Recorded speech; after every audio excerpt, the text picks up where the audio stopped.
You're listening to Four Things to Know, a WCCO daily news podcast.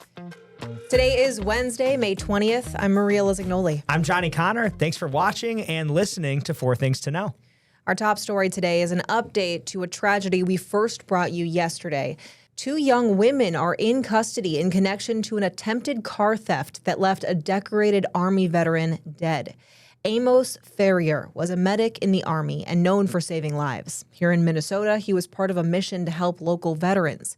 Two women, ages 18 and 19, were arrested in St. Paul yesterday in connection to his death.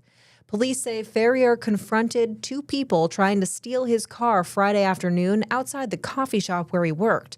They say he was struck by or jumped onto their getaway vehicle. Ferrier was thrown from the hood and died from his injuries 2 days later. Ferrier served 2 tours in Afghanistan and continued his service back home, working at Rick's Coffee Bar through the nonprofit every third Saturday, helping veterans transition back into civilian life. His coworkers are devastated by this loss and want justice, but they say they forgive the people who did this. Here's more from Tom McKenna, the co-founder of Every Third Saturday. It's a huge loss. Amos was such a huge part of what we do. His work with the interns that we employ, the veterans, was so important. And he had this unique way of connecting with each and every one of them. Oh, that's just heartbreaking. And Amos leaves behind 2 sons. The women arrested have not been charged yet, but they are being held in the Hennepin County Jail. Number 2 today, after a 5-month search, Minneapolis Mayor Jacob Frey says he has found the man he would like to lead the city's fire department. Frey announced Dr. Reginald Freeman as nominee for chief this morning, and our Adam Duxter had a one-on-one interview with Dr. Freeman today. Here's his report from about noon. We were told this would be a nationwide search, and it turns out it was a global one. Dr. Freeman, coming from the other side of the world where he spent the last year and a half doing confidential government work in Saudi Arabia. Louisiana native, his fire work has taken him across the world, working in the private sector for Lockheed Martin, but also the public sector, where he served as fire chief in Hartford, Connecticut for 5 years and Oakland, California for 2 years. Now he says he's done moving, saying he sees this job not just as a stepping stone, but a final step. I had a chance to sit down one-on-one with Dr. Freeman this morning after the mayor's announcement. He says his wife and 2 young kids are excited about moving to Minneapolis. This also isn't his first time applying for this job. He says he also applied 5 years ago when the job was last open. He also defended his decision to publicly walk away from a job that he had accepted to be chief in Portland, Oregon just this past summer. He had already signed the deal, later changed his mind. He says that's because he learned the Minneapolis job would be opening once more. This is a city to where my wife and I want to raise our children. You know, my daughter, my oldest is 13, my youngest is 9. So we are here for the long game. And this is not a stepping stone, not something that we plan to be here for a few years and go on to the next opportunity. We plan to be here for quite some time. And of course, this nomination still has to be approved by Minneapolis City Council. It's expected that vote could come as early as July.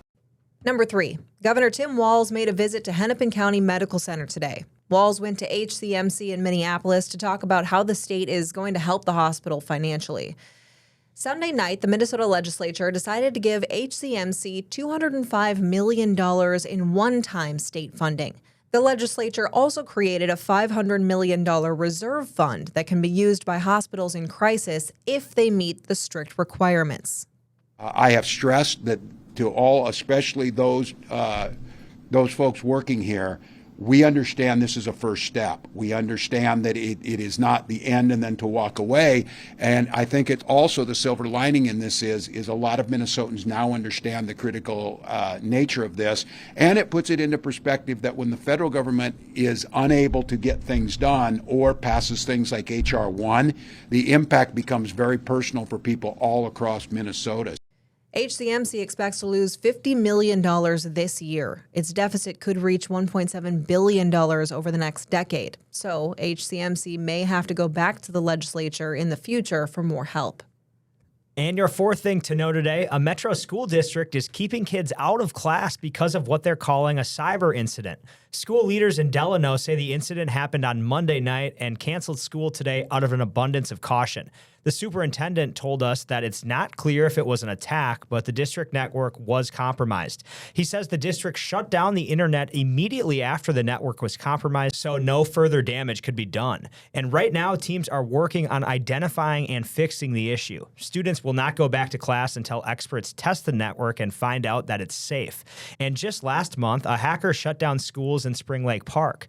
The hacker there got into some systems and demanded a ransom. The school district said there was no evidence they accessed any personal information. And today, Maria, Delano school districts also said they would not have an e-learning day because of the cyber incident. So no school for the kids today. But this type of incident, we know it keeps happening. It keeps happening, just like we saw in Spring Lake Park.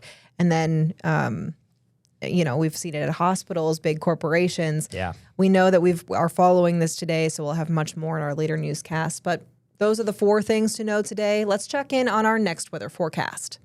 In the Next Weather Center, this is meteorologist Mike Augustinak. The whole team here today to tell you about the holiday weekend upcoming. I think there's one chance for rain showers that comes in late Friday and lasts through part of Saturday. The rest of the holiday weekend looks quite nice. Get ready for summer and check the forecast anytime you want, online and on air. And now, here's more to know. Memorial Day is Monday, and we'll all remember and honor veterans who made the ultimate sacrifice. This morning, House Majority Whip Tom Emmer joined other House GOP leadership in a press conference in our nation's capital.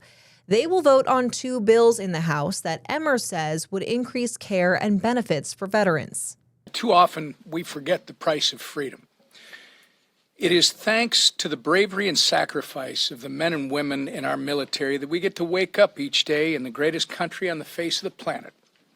That's why House Republicans are committed to delivering for our nation's veterans, their families, and their surviving spouses who've made the ultimate sacrifice. This week, as you've heard, we're going to vote on 2 bills that will do just that.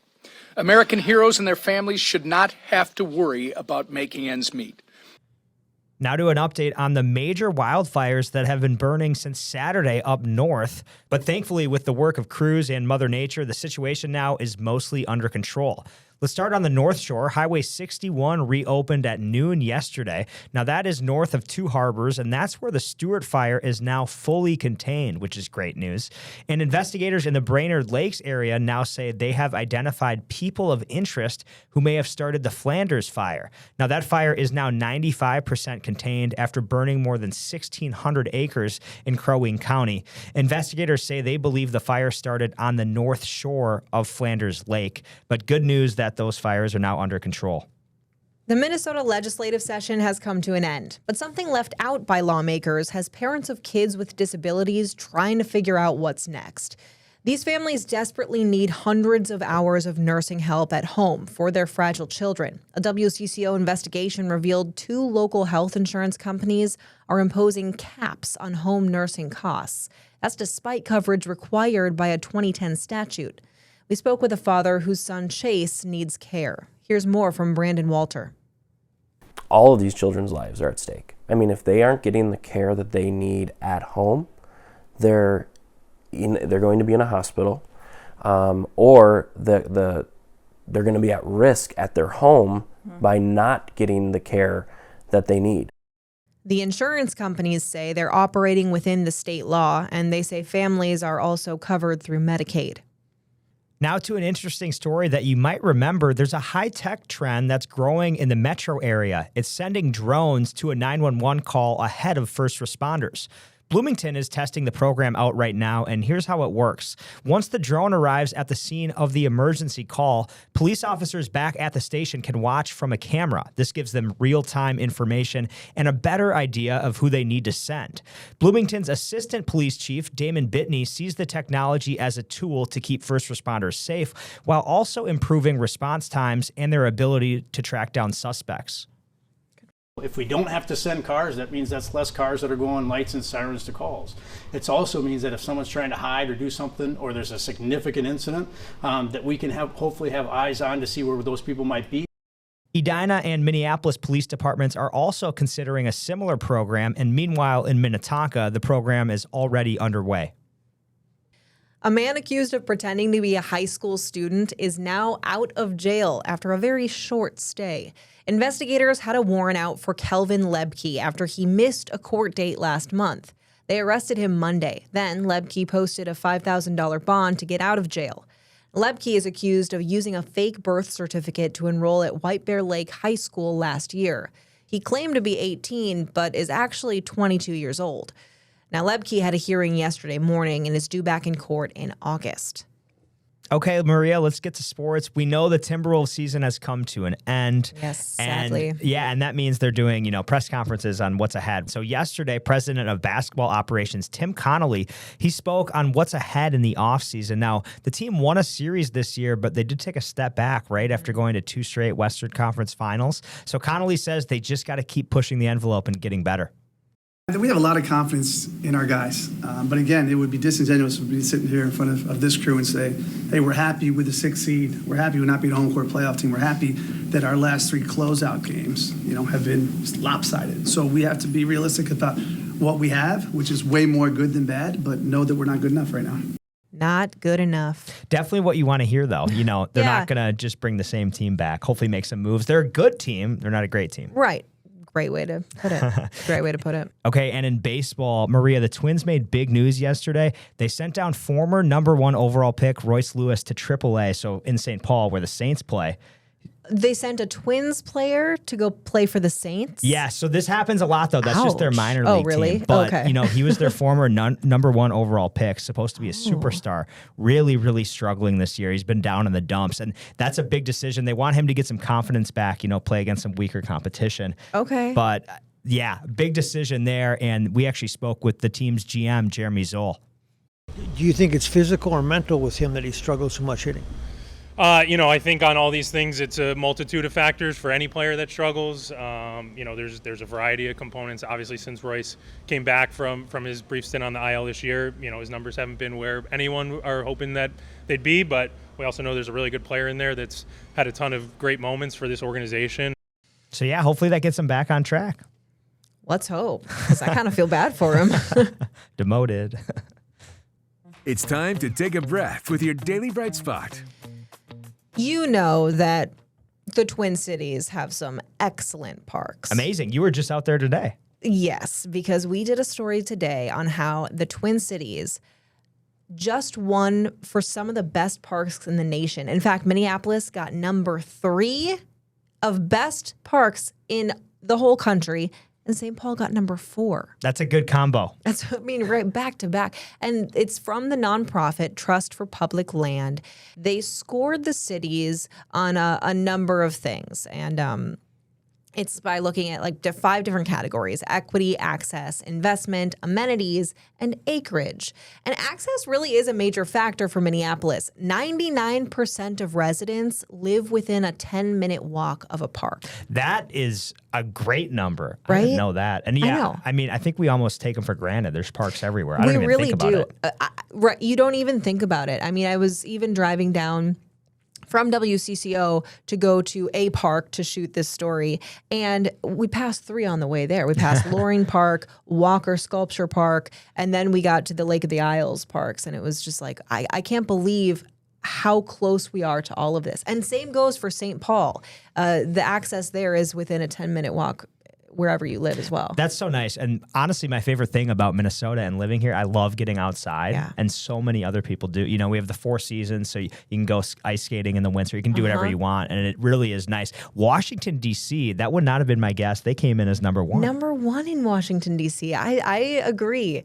The number 2 is Irvine, California, which I suppose, you think about California. Natural beauty there. Exactly. Yeah. But yeah, so we came behind those 2, Minneapolis number 3, St. Paul number 4. And, I get it. I understand why. We have beautiful parks here. And like you said, we really do embrace them in the winter as well. Absolutely. Yeah. Ice skating, festivals, stuff like that. It's so nice. And the summertime's my favorite, though. So I just love getting outside. Every day after work, I try to get outside. You really do. You're going to play tennis today, right? Golfing today. Oh, you're golfing today. Yeah. Today's a golfing day. Okay, love it. Oh, well, hey, I hope you all get outside tonight, too, because it is beautiful. With Johnny Connor, I'm Maria Lizignoli, and this has been 4 Things to Know. We're here with the news you need every weekday afternoon by 3 o'clock. Listen to 4 Things to Know, a WCCO daily news podcast, wherever you get your podcasts.